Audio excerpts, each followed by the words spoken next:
بسم اللہ الرحمن الرحیم۔ میری شادی ابا نے مجھ سے 40 سال بڑی عمر کے آدمی سے کر دی۔ میں بہت روئی کیونکہ میں صرف 18 سال کی تھی۔ پہلی رات ہی سوچ لیا بڈھا شوہر کمرے میں آئے گا تو فوراً اس سے خلا مانگ لوں گی۔ جلدی سے اپنا منہ دھو لیا اور کپڑے بھی تبدیل کر لیے۔ تھوڑی دیر بعد جیسے ہی دروازہ کھلا تو شوہر کمرے میں آیا، مگر میری طرف دیکھے بغیر ہی وہ عبادت میں مشغول ہو گیا۔ میں بہت دیر تک اس کا انتظار کرتی رہی کہ اس سے طلاق مانگ سکوں، مگر بہت دیر تک وہ فارغ نہ ہوا تو مجھے نیند آ گئی اور وہیں سر رکھ کر میں سو گئی۔ صبح جب میری آنکھ کھلی تو سر پر آسمان ٹوٹ پڑا۔ میں بھاگتی ہوئی شوہر کے قدموں میں بیٹھ کر آج میرے والد نے میرے سارے ارمانوں پر پانی پھیر دیا تھا۔ انہوں نے میرے ساتھ اتنا برا کیا کہ شاید کوئی دشمن بھی نہ کرتا۔ انہوں نے میری شادی مجھ سے 40 سال بڑے عجیب سے قسم کے آدمی سے کروا دی۔ میں نے بھی دل میں ٹھان لیا تھا کہ اپنے والد کا یہ ظلم میں ہرگز نہیں سہوں گی۔ میں اپنے اس شوہر سے طلاق لے کر ہی دم لوں گی۔ مجھے رہ رہ کر اپنی ماں پر بھی غصہ آ رہا تھا، پھر باری باری سب پر ہی غصہ آنے لگا۔ مجھے اپنے وجود سے بھی نفرت ہو گئی۔ شاید یہ شادی میرے اعمال کا ہی نتیجہ تھا۔ کاش میں اپنے قدم بہکنے سے روک لیتی، میں وہ غلطیاں نہ کرتی جو جانے انجانے میں مجھ سے سرزد ہو گئی تھی۔ مگر میری سب سے بڑی غلطی، میں 3 سال کی تھی جب میری والدہ کا انتقال ہو گیا۔ ابو نے میرا بہت خیال رکھا، مگر وہ ایک کاروباری آدمی تھے، میرے ساتھ گھر میں بند رہ کر نہیں سکتے تھے۔ میری دادی تو بیماری کی وجہ سے اتنی کمزور ہو گئی تھیں کہ خود اٹھ کر پانی بھی نہیں پی سکتی تھیں۔ میرا خیال کیا رکھتی؟ ابو دوسری شادی بھی نہیں کرنا چاہتے تھے کیونکہ ان کی اپنی پہلی بیوی سے بہت محبت تھی۔ پھر میں ان کی بیٹی تھی، ان کو لگتا تھا کہ سوتیلی ماں مجھ پر ظلم و ستم کرے گی، مگر حالات نے انہیں مجبور کر دیا۔ ابو نے دوسری شادی تو کر لی، مگر اس شرط پر کہ وہ دوسری بیوی سے اولاد نہیں چاہتے۔ اس کے پیچھے بھی یہی وجہ تھی کہ ابو کو لگتا تھا اگر میری سوتیلی ماں اپنی اولاد ہو گئی تو پھر وہ مجھے نظر انداز کرے گی، اپنے بچوں میں مصروف ہو جائے گی، اور پھر یوں ایک دن ہمارے گھر میں ایک غیر عورت آئی جسے سب لوگ میری والدہ بنانے کا تلے ہوئے تھے۔ خیر، سب کے کہنے پر میں بھی اس عورت کو امی کہنا شروع کر دیا، لیکن وہ غیر عورت ساری زندگی غیر ہی رہی۔ اس نے کبھی مجھے اپنا نہیں سمجھا تھا۔ امی ابو کے سامنے تو بہت خوب آؤ بھگت کرتی تھی، میرا خیال رکھتی، مجھ پر جان نچھاور کرتی تھی، مگر ابو کے جانے کے بعد وہ بدل جایا کرتی تھی۔ یہ نہیں تھا کہ میری سوتیلی ماں مجھ پر ظلم و ستم ڈھاتی تھی یا پھر مجھ سے گھر کے کام کاج کرواتی تھی، بلکہ وہ ابو کے جانے کے بعد مجھ سے لا تعلق ہو جاتی۔ گرمیوں کی لمبی لمبی دوپہروں میں وہ مجھے گھر سے نکال دیا کرتی، یہ کہہ کر کہ تم شور بہت کرتی ہو، یہ میرے سونے کا وقت ہے۔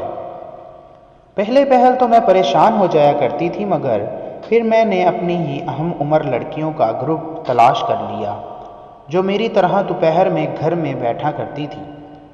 یوں اب میرا گھر سے زیادہ باہر دل لگنے لگا۔ مجھ پر کسی قسم کی کوئی روک ٹوک نہیں تھی اور نہ ہی میری کوئی تربیت ہو رہی تھی۔ میں خود روپ پودے کی طرح بس بڑی ہو رہی تھی۔ میں نے گھر سے باہر نکل کر بہت سی چیزیں سیکھی تھیں، وہ باتیں اگر میں گھر میں رہتی تو کبھی بھی نہ سیکھ پاتی۔ مجھے لڑکے اور لڑکی کی دوستی کے متعلق علم ہو گیا، بلکہ میں نے تو پیغام رساں کا عہدہ سنبھال لیا۔ میں اپنے محلے کی باجی نیلم کی ملاقاتیں زبیر سے کروایا کرتی تھی۔ وہ دونوں چھت پر بیٹھ کر ایک دوسرے سے باتیں کیا کرتے تھے، جبکہ میں سیڑھیوں پر بیٹھ کر ان کا پہرا دیا کرتی تھی۔ پہلے پہل تو میں یہ سب چند پیسوں کی خاطر کر دیتی۔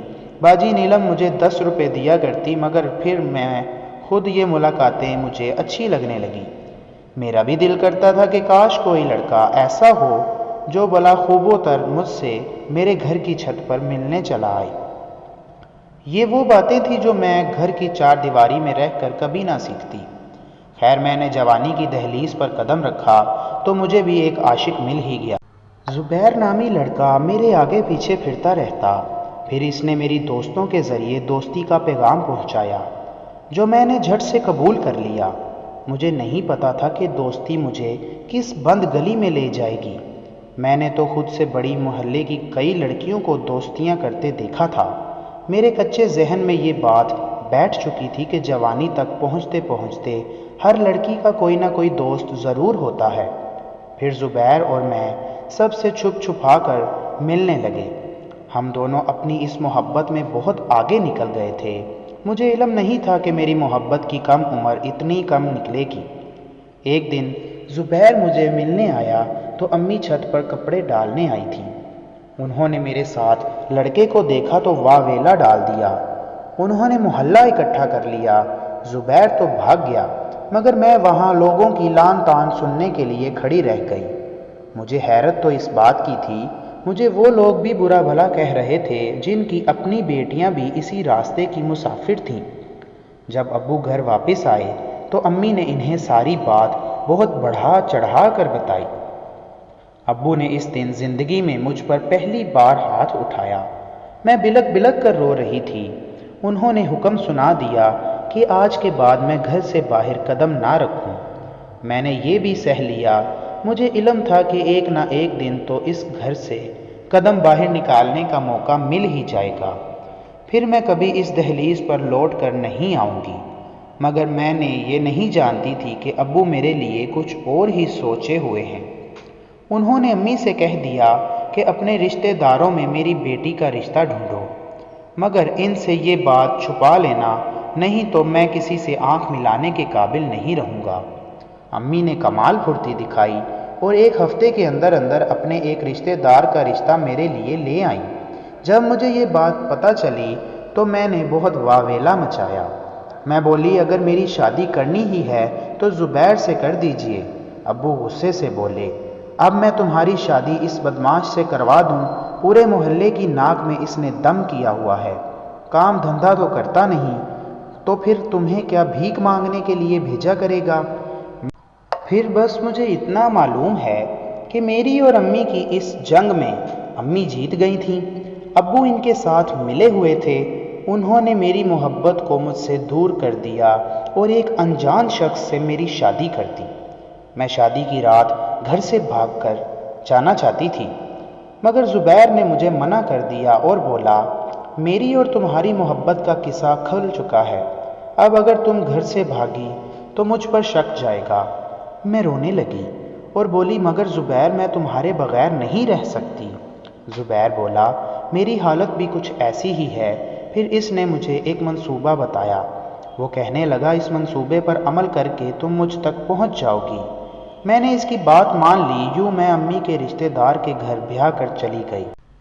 مجھے 100% یقین تھا کہ امی نے میرے لیے کوئی کالا کلوٹا شوہر ہی ڈھونڈا ہوگا، لیکن جب میرے شوہر نے میرا گھونگھٹ اٹھایا تو میں دنگ ہی رہ گئی۔ میرا شوہر بہت پیارا تھا۔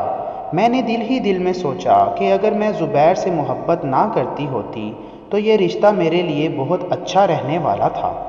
خیر میں نے زبیر کے بتائے ہوئے طریقے پر عمل کیا۔ میں شادی کی رات ہی اپنے شوہر سے بولی خبردار میرے پاس مت آنا، میں کسی اور کی محبت ہوں اور کسی اور کی امانت ہوں۔ یہ شادی تو میں نے بہت مجبوری میں کی ہے۔ میرا شوہر سلیم میری اس بات سن کر پریشان تو ہو گیا مگر وہ مجھے سمجھانے بجھانے لگا۔ وہ بولا چلو شادی سے پہلے جو کچھ بھی ہوا میں اسے معاف کر دیتا ہوں، تم نے مجھے جو بتایا اسے بھلا بھی دوں گا، تم میرے ساتھ نئی زندگی کی ابتدا کر لو۔ مگر میں نے بہت ہٹ دھرمی سی دکھائی۔ میں اس کے سامنے ساری رات زبیر سے باتیں کیا کرتی۔ میں نے سلیم کے گھر والوں کو تنگ کرنا شروع کر دیا تو اس نے مجبوراً آ کر مجھے طلاق دے دی۔ یہ بات زبیر کو پتہ چلی تو وہ بہت خوش ہوا۔ وہ کہنے لگا آخر کار ہم اپنے منصوبے میں کامیاب ہو ہی گئے۔ میں نے طلاق لے کر گھر پہنچی تو میرے والدین جان گئے کہ اس طلاق میں 100% میرا ہی ہاتھ تھا۔ میں نے ہی اپنے شوہر کو اتنا تنگ کیا ہوگا کہ وہ مجھے طلاق دینے کو تیار ہو گیا۔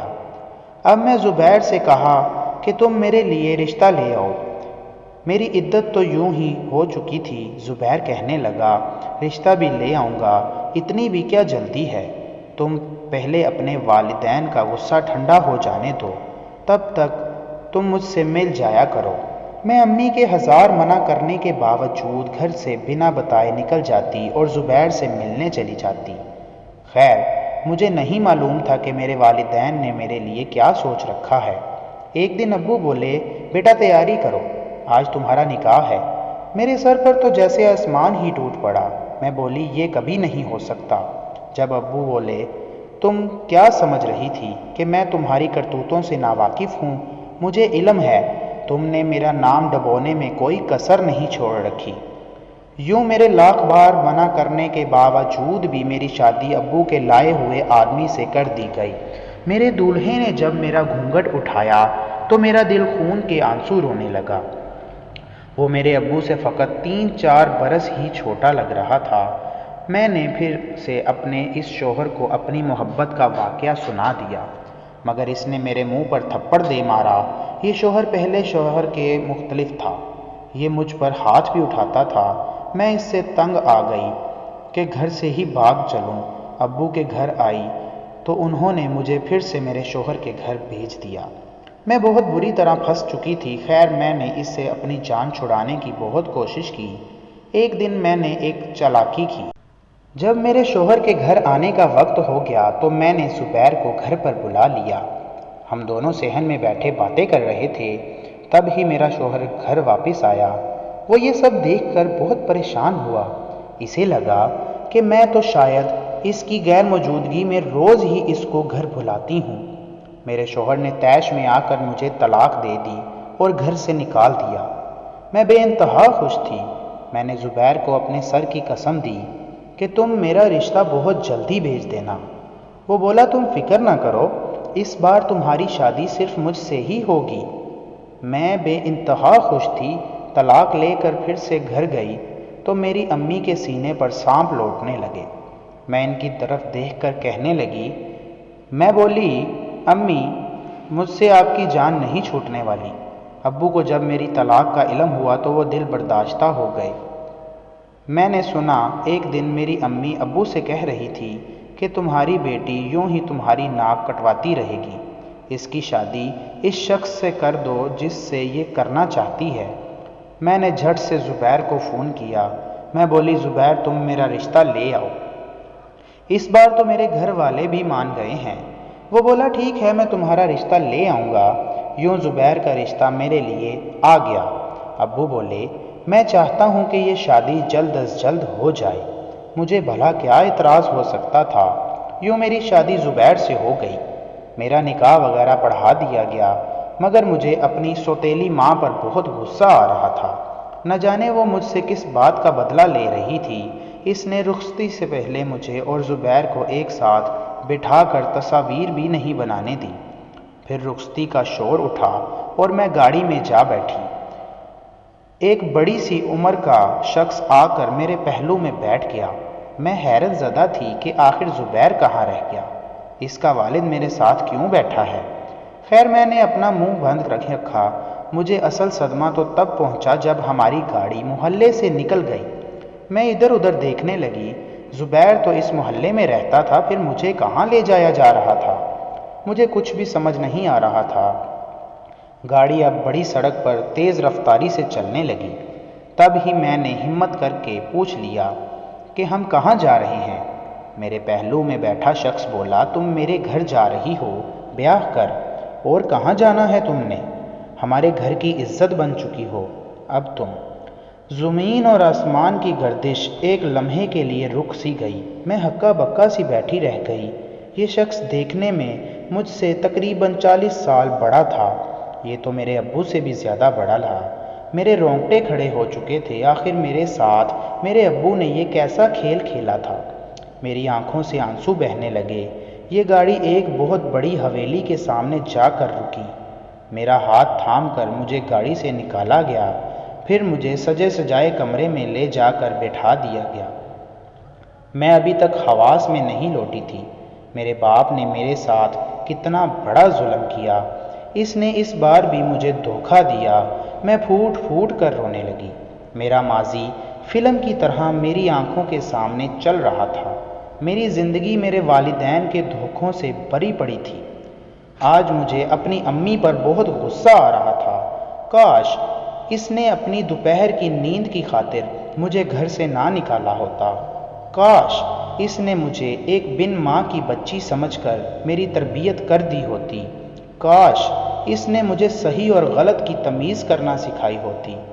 اگر میں اچھے ماحول میں پلی ہوتی تو میری زندگی کبھی اس مقام پر نہ پہنچتی۔ یا کاش میری ماں نے میرے خلاف اتنی سازشیں نہ کی ہوتیں، وہ مجھے زبیر کا ہو جانے دیتی۔ میں نے سوچ لیا تھا کہ میں اپنے والدین سے اس بات کا بدلہ لے کر ہی رہوں گی۔ میں اس شخص سے بھی طلاق لے لوں گی، مگر اس بار میں اپنے گھر نہیں جاؤں گی، میں زبیر کے گھر چلی جاؤں گی۔ میں نے یہ بات دل میں ٹھان لی۔ اب میں بے صبری سے اپنے شوہر کا انتظار کر رہی تھی۔ آخر کار انتظار کے لمحات ختم ہو گئے۔ میرا شوہر کمرے میں آیا، مگر میری طرف دیکھے بغیر ہی اس نے جائے نماز بچھایا اور وہ عبادت میں مشغول ہو گیا۔ میں بہت دیر تک اس کا انتظار کرتی رہی کہ اس سے طلاق مانگ سکوں، مگر بہت دیر تک وہ فارغ نہ ہوا۔ ممکن اس کا بغور جائزہ لے رہی تھی۔ وہ عجیب سا مجذوب قسم کا انسان تھا۔ مجھے تو اس سے خوف بھی آ رہا تھا، مگر میں نے سوچ لیا کہ آج تو اس سے طلاق لے کر ہی رہوں گی۔ میں اس کی منتظر ہی رہی، مگر وہ عبادت سے فارغ ہی نہیں ہو رہا تھا، یہاں تک کہ مجھے نیند آ گئی اور وہیں سر رکھ کر سو گئی۔ صبح جب میری آنکھ کھلی تو سر پر آسمان ٹوٹ پڑا۔ میں بھاگتی ہوئی شوہر کے قدموں میں بیٹھ گئی۔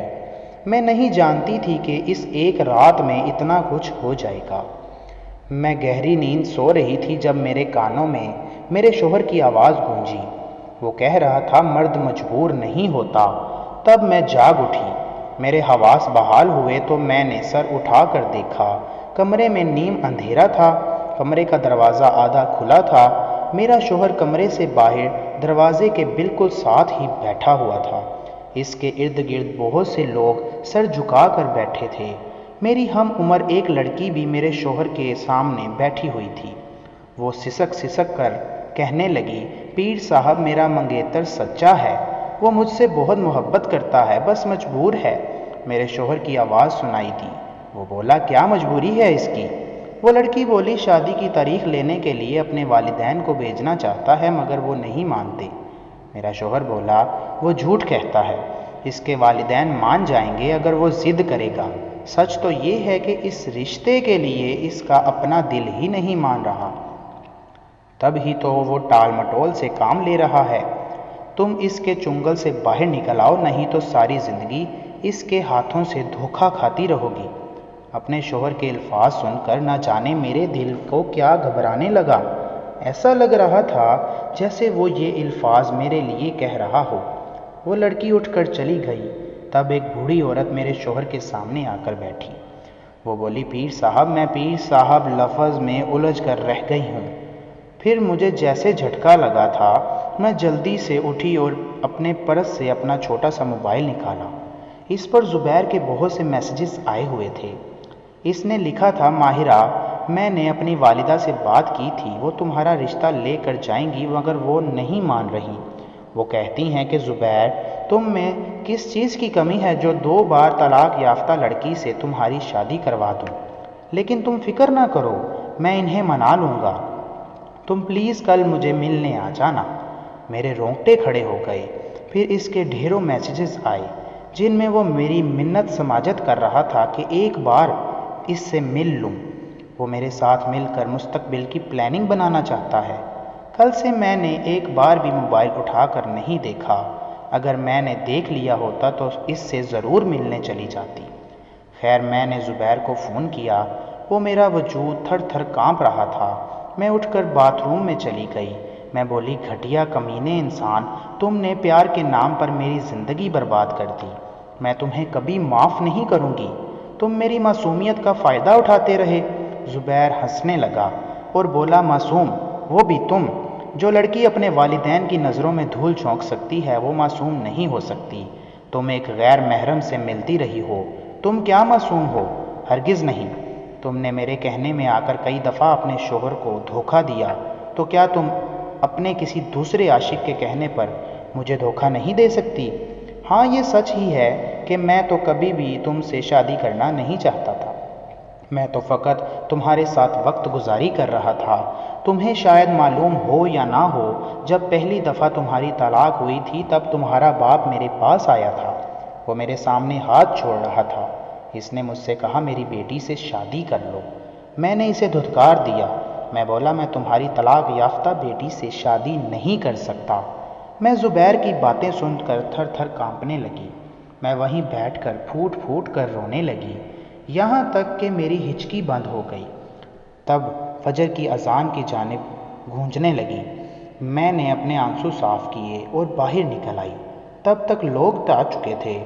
میں بھاگتی ہوئی اپنے شوہر کے قدم میں بیٹھ گئی، پھوٹ پھوٹ کر رونے لگی۔ میں بولی میں بہت زیادہ گناہ گار ہوں۔ وہ کہنے لگے اپنے گناہوں کی نمائش مت کرو، یہ معاملہ تمہارا اور اللہ کا ہے، اس سے معافی مانگ لو، وہ معاف کر دے گا۔ میں بولی لیکن آپ مجھ جیسی لڑکی کو کیسے قبول کر لیں گے؟ اس نے میرے سر پر ہاتھ رکھا اور بولا ہم سب گناہ گار ہیں، تو کیا اللہ نے ہمیں چھوڑ دیا ہے؟ تمہارے والد نے مجھے بتایا تھا تمہارے متعلق۔ میں نے اپنے بیٹے سے پوچھا تو کہنے لگا اگر میری وجہ سے کسی لڑکی کی زندگی سنورتی ہے تو مجھے اس اپنانے میں کوئی اعتراض نہیں۔ بیٹا اب تم میری بہو ہو، پیر گھرانے کی بہو بن چکی ہو، اب ہماری عزت کے ساتھ کھلواڑ مت کرنا، تمہیں یہاں پیار اور مان سب ملے گا۔ میں تو ان کی باتیں سن کر چونک گئی۔ وہ شخص جس کو میں اپنا شوہر سمجھ رہی تھی وہ تو میرا سسر نکلا۔ شاید یہ میری نظروں کا دھوکہ تھا۔ مجھے میرے سسر نے بتایا کہ تمہارا شوہر آج رات کہیں گیا ہوا ہے، اس لیے وہ تمہارے پاس نہیں آ سکا۔ خیر اگلے دن میرا شوہر واپس آ گیا۔ اسے دیکھ کر میں دنگ رہ گئی۔ مجھے اللہ کی عطا پر بہت رونا بھی آیا کہ کیسے اس نے مجھ جیسی گناہ گار انسان کو اتنے اچھے انسان سے نواز دیا۔ خیر بعد میں یہ بات کھلی کہ میرا سسر ایک خاص مقصد کے تحت میرے کمرے کے باہر محفل لگا کر بیٹھا تھا۔ اس نے یہ سب مجھے راہ راست پر لانے کے لیے کیا۔ اس کے کلام میں بہت تاثیر تھی اور یوں میں ان کے کلام کے باعث بدی کے راستے سے واپس آ گئی۔ میں نے گناہوں سے توبہ کر لی اور الحمدللہ میں اب بہترین زندگی گزار رہی ہوں۔ دوستو اگر آپ کو آج کی یہ ویڈیو بھی پسند آئی تو کائنڈلی ویڈیو کو لائک کریں اور ہمارے چینل توفیق وائس کو سبسکرائب کر کے بیل آئیکن لازمی دبائیں تاکہ ہر آنے والی نئی ویڈیو آپ تک بر وقت پہنچتی رہے۔ تو ملتے ہیں کل ایک نئی ویڈیو کے ساتھ، تب تک کے لیے اللہ حافظ۔